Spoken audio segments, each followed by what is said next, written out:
ପିଲାମାନେ ଆଜି ତୁମ ସାହିତ୍ୟ ଶ୍ରେଣୀ ଗୃହରେ ତୁମମାନଙ୍କର ଗୋଟେ ବିଷୟର ସନ୍ଦେହ ଥିଲା, ଯେଉଁ ସନ୍ଦେହଟାକୁ ମୁଁ ଆଜି ତୁମମାନଙ୍କ ଭିତରେ ଦୂର କରିବି। ଆଉ ସେ ବିଷୟ ହେଉଛି କୋଉ ବିଷୟ? କାଠ ବିଷୟ। ଯାହାକୁ ଲେଖିଛନ୍ତି ଗାଳ୍ପିକଙ୍କ ନାମ କଣ? ବସନ୍ତ କୁମାର ଶତପଥୀ। ତୁମର କିଛିଟା ପୁରୁଣା ପ୍ରଶ୍ନ ଉତ୍ତର ଅଛି ବା କିଛିଟା ଓଲ୍ଡ କ୍ୱେଶ୍ଚନ ଅଛି, ଯାହାକୁ ଆଜି ଆମେ ଡିସ୍କସନ କରିବା। ଗୋଟେ ଗୋଟେ କରି ପ୍ରଶ୍ନ ପଚାରିବି, ତୁମମାନେ ତାର ଆନ୍ସର ଦେବ।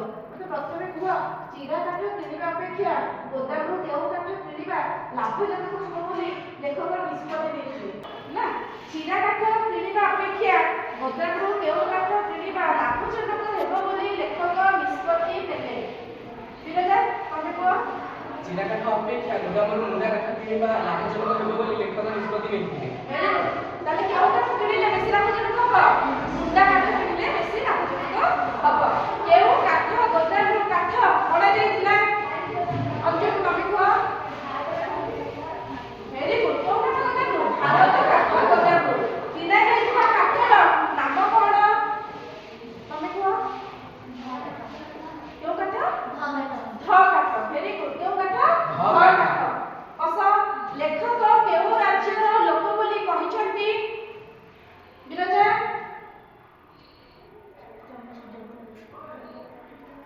କେଉଁ ରାଜ୍ୟର ଲୋକ? ତମେ କୁହ। Very good. କେଉଁ ରାଜ୍ୟର ଲୋକ? ଲେଖକ ଜଙ୍ଗଲ ରାଜ୍ୟର ଲୋକ ବୋଲି କହିଛନ୍ତି। ତାପରେ କାଠୁରିଆର ଘର କେଉଁଠି ବା କେଉଁ ଜିଲ୍ଲାରେ? କାଠୁରିଆର ଘର, ସେ ଜଣେ ସାନ୍ତାଳୀ ଆଦିବାସୀ ଥିଲେ। କିଏ ଆଦିବାସୀ ଥିଲେ? ସାନ୍ତାଳୀ ସମ୍ପ୍ରଦାୟର ଆଦିବାସୀ ଥିଲେ। ତାଙ୍କର ଘର ଓଡ଼ିଶାର କେଉଁ ଜିଲ୍ଲାରେ? ତମେ କୁହ ଅଞ୍ଜୁ। Very good. କେଉଁ ଜିଲ୍ଲାରେ? ମୟୂରଭଞ୍ଜ ଜିଲ୍ଲାରେ।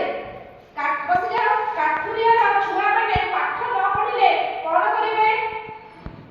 କୁହ। କାଠୁରିଆର ଛୁଆମାନେ ଯଦି ତୁମମାନଙ୍କ ବେଳେ ସ୍କୁଲ ନ ଯାଆନ୍ତି, ପାଠ ନ ପଢନ୍ତି, ତାହେଲେ ସେମାନେ ବଡ଼ ହେଲେ କଣ କରିବେ? ସଡ଼କ କାମ କରିବେ, ନହେଲେ ଜମି ଚାଷ କରିବେ। ହେଲା? କେତେ ଘଣ୍ଟା ଭିତରେ କାଠୁରିଆ ଅଧା ଅଧି କାଠ ଚିରି ଦେଲା? କାଠୁରିଆର କାମ କଣ? କାଠ ଚିରିବା। ତାହେଲେ କେତେ ଘଣ୍ଟା ଭିତରେ କାଠୁରିଆଟି ସେ ଗଣ୍ଡି କାଠକୁ ଅଧା ଅଧି ଭାବରେ ଚିରି ଦେଲା ବା ଅଧାରୁ ଅଧିକ ଚିରି ଦେଲା? କହ। Very good. କେତେ ଘଣ୍ଟା ଭିତରେ? 1.5 ଘଣ୍ଟା ଭିତରେ। ବସିଯାଅ। ପ୍ରତି ଥର ଛୋଟ ସାଙ୍ଗକୁ କାଠୁରିଆ ପାଟିରୁ କେଉଁ ଶବ୍ଦ ବାହାରୁଥାଏ? ଅର୍ଥାତ୍ ଯେତେବେଳେ କାଠୁରିଆ କାଠ ଗଣ୍ଡିକୁ ଗୋଟେ ଚୋଟ ପକାଉଥାଏ ନା, ସେତେବେଳେ ତା ପାଟିରୁ ଗୋଟେ ଶବ୍ଦ ବାହାରୁଥାଏ। କେଉଁ ଶବ୍ଦ ବାହାରୁଥାଏ? ସୁନିତା, ତମେ କୁହ। କି ଶବ୍ଦ? ହେ ହେ ଶବ୍ଦ। ଅର୍ଥାତ୍ କେଉଁ ଶବ୍ଦ? ଅର୍ଥାତ୍ କାଠ କାଟିଲା ବେଳେ ତାର ମୁହଁରୁ ଗୋଟେ ଶବ୍ଦ ବାହାରୁଥିଲା। ହେଲା? ଲେଖକ ଦେଖିଲେ କାଠୁରିଆର କଣ ଏକାଠି ଲାଗି ଯାଇଛି? ଛିଡ଼ା ହେଇକି କୁହ। Very good. କଣ ଲାଗି ଯାଇଛି? ପେଟ ଆଉ ପିଠି। ଅର୍ଥାତ୍ ଯେତେବେଳେ କାଠୁରିଆଟି ହାଣିବା ପାଇଁ ଚେଷ୍ଟା କରୁଛି କାଠର ଗଣ୍ଡିକୁ, ତାର କଣ ଲାଗି ଯାଇଛି? ପେଟ ଆଉ ପିଠି। ଚାକର ପିଲାଟିର ନାଁ କଣ ଥିଲା? ଓକିଲ ବାବୁଙ୍କ ଘରେ ଯେଉଁ ଚାକର ପିଲାଟି ଥିଲା, ତାର ନାଁ କଣ ଥିଲା? କୁହ। ଚୈତନ୍ୟ। Very good.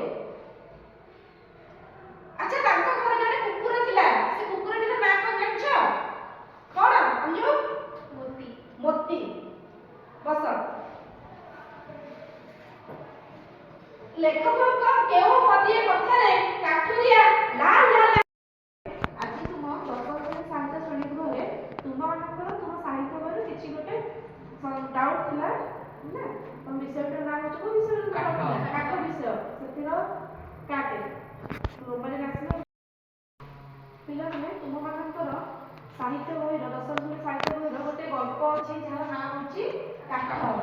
ଆଉ ଯାହାକୁ ଲେଖିଛନ୍ତି ଲେଖକ କିଏ? ବସନ୍ତ କୁମାର ଶତପଥୀ। ତୁମର ଏଇ ବିଷୟଟିରେ କେତେ ଗୁଡ଼ିଏ ଡାଉଟ୍ ଥିଲା ବା ସନ୍ଦେହ ଥିଲା, ତ ସେଥିପାଇଁ ମୁଁ କ'ଣ କରିଛି ନା, ପୂର୍ବ ବର୍ଷର କିଛି ଇମ୍ପୋର୍ଟାଣ୍ଟ କ୍ୱେଶ୍ଚିନ୍ ଆଣିଛି, ଯେଉଁ ଇମ୍ପୋର୍ଟାଣ୍ଟ କ୍ୱେଶ୍ଚିନ୍ ଆଜି ତୁମମାନଙ୍କ ସହିତ ଡିସ୍କସନ୍